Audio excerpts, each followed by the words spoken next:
Hello guys, welcome to our channel investors hustle. Start करते हैं आज का टॉपिक।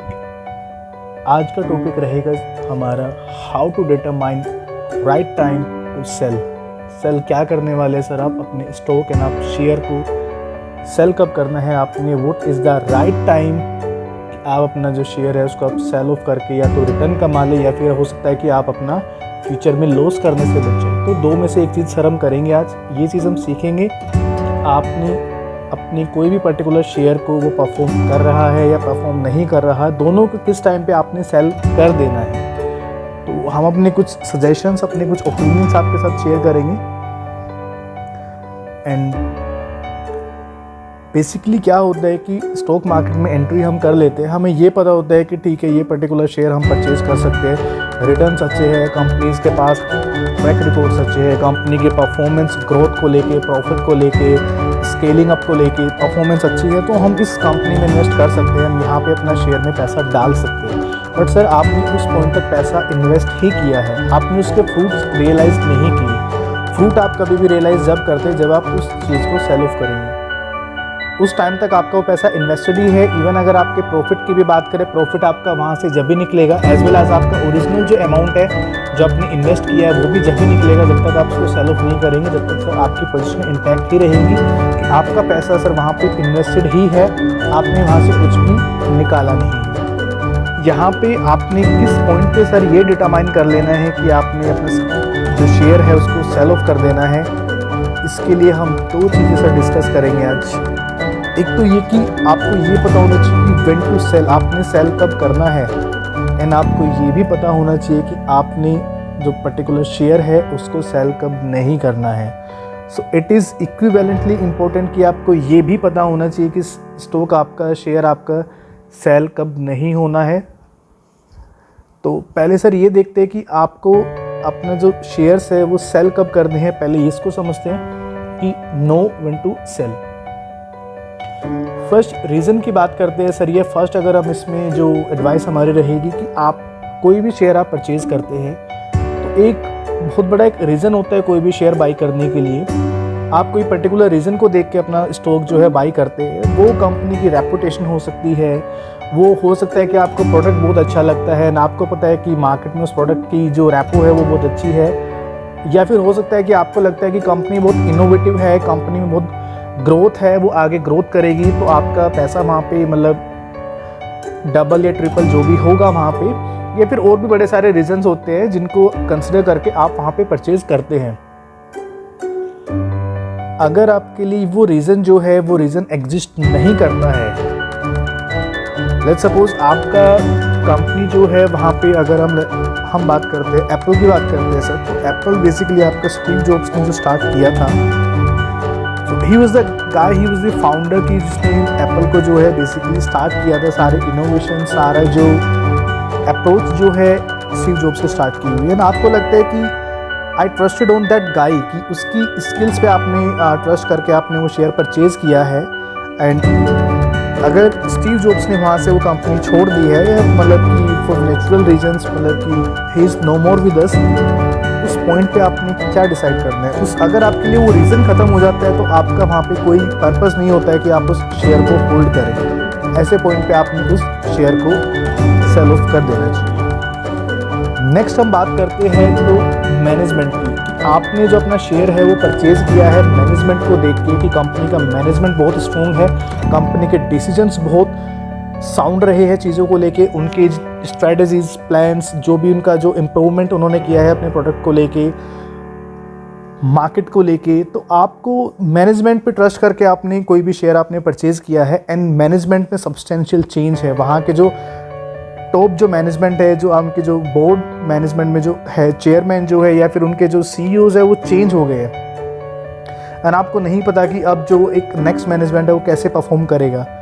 उस पॉइंट पे आपको एग्जिट कर लेना चाहिए, उस पॉइंट पे आपको अपना शेयर सेल वहाँ पे कर लेना चाहिए, क्योंकि इससे राइट रीज़न आपका यहाँ पे जो एक बेसिस जो था उस शेयर को होल्ड करने का वो ख़त्म हो चुका है। तो this is the right time कि आपको वहाँ से अपना शेयर जो है निकाल देना चाहिए। And you should have further perspective कि आपको क्या करना है नेक्स्ट। थर्ड एक बेसिक रीज़न हमारा होता है कि अर्जेंट नीड ऑफ मनी। आपकी कोई भी इन्वेस्टमेंट है सर, वो आपकी सेविंग्स को ही आप चैनलाइज करते हैं, आपकी वो सेविंग्स से ही निकल के इन्वेस्ट होता है। एंड सेविंग आप किस पर्पज़ के लिए करते हैं? सेविंग्स का रीज़न आपका यही होता है कि आपको अगर इन फ्यूचर आपको कोई भी ऐसी नीड होगी तो आप उस पैसे को यूज़ कर पाएंगे। सेम अप्रोच के साथ आप कोई भी शेयर परचेज करते हैं कि मेरे को इन फ्यूचर वो पैसा मेरा इंक्रीज़ होगा, वो पैसा मेरे को मेरी या तो नेटवर्क या किसी भी फॉर्म में मेरे को वो पैसा मेरे काम आएगा फ्यूचर में। तो आपको वो पैसे की सर रिक्वायरमेंट है, आपको एक अर्जेंट नीड आपको वहाँ पे अराइज हुई है। वो नीड हो सकता है कि आपके लिए कोई मेडिकल इमरजेंसी है, आपको हो सकता है कि अपने बच्चों के लिए उनका मतलब उनको अब्रॉड भेजना है या उनका कॉलेज में एडमिशन कराना है, उनके लिए मतलब आपको लोन लेना पड़ रहा है। तो इंस्टेड ऑफ टेकिंग लोन आपके पास अगर शेयर्स आप उनको सेल ऑफ कर सकते हैं। आपका अल्टीमेटली वो पैसा ही आपका किस डेट के लिए आपने किया है, आपने इन्हीं रीजन्स के लिए वो पैसा इकट्ठा किया है, इन्हीं रीजन्स के लिए आपने उन सेविंग्स को चैनलाइज करके इन्वेस्टमेंट की फॉर्म में आप लेके आए हो या शेयर्स की फॉर्म में आप लेके आए हो, या फिर कोई भी आपकी पर्सनल इमरजेंसी है तो उसको फुलफिल करने के लिए सर इससे वैलिड रीज़न आपका नहीं हो सकता है आपने जिस पर्पज़ के लिए सेव किया आप उसको यूटिलाइज ही नहीं कर पा रहे हैं। तो this is also one of the reason कि आपको अपना जो शेयर है वो सेल कर देना चाहिए।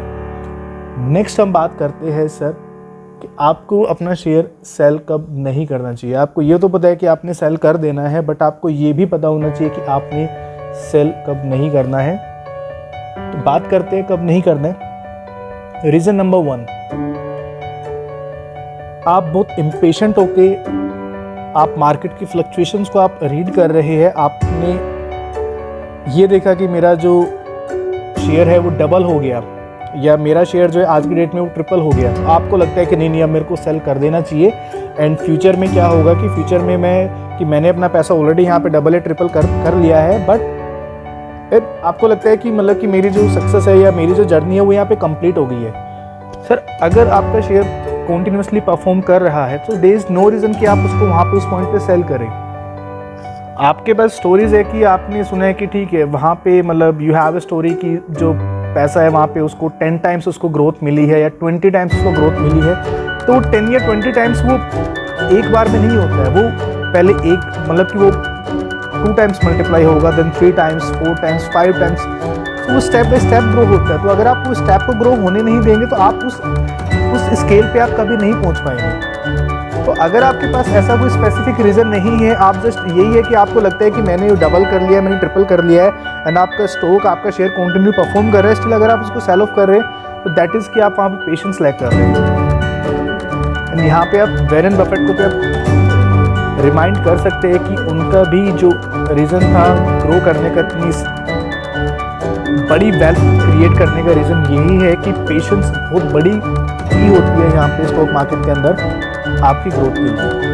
ऐसे डिसीजंस में या ऐसे मोमेंट पे ऐसे आप पेशेंस अपना लूज़ करके कि ठीक है मैंने डबल कर लिया, तो आप वहाँ पे सेल नहीं करिए एंड बहुत जल्दी आप वहाँ पे एक तरीके से एंजॉय नहीं करिए कि ठीक है मैंने ऑलरेडी मेरा पैसा यहाँ पे डबल कर दिया, मैंने ऑलरेडी मेरा पैसा ट्रिपल कर दिया, I had already made that success.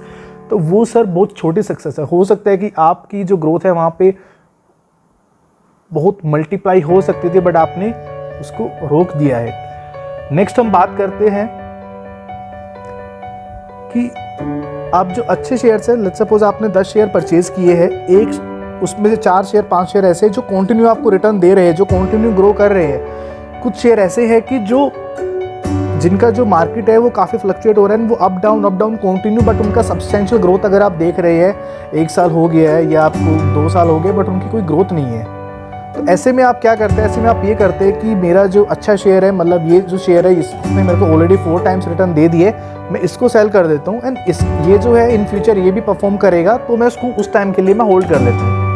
एक एग्जाम्पल की बात करते हैं सर। लेट्स सपोज कि आपने प्रॉपर्टी में इन्वेस्ट किया है, 2 आपने प्रॉपर्टी परचेज की है अलग अलग लोकेशंस पे। आपका जो मोटिव है वो यही है कि अल्टीमेटली आपने कोई भी इन्वेस्टमेंट की है रियल एस्टेट के अंदर कि आपका पैसा वहाँ पे इंक्रीज होगा।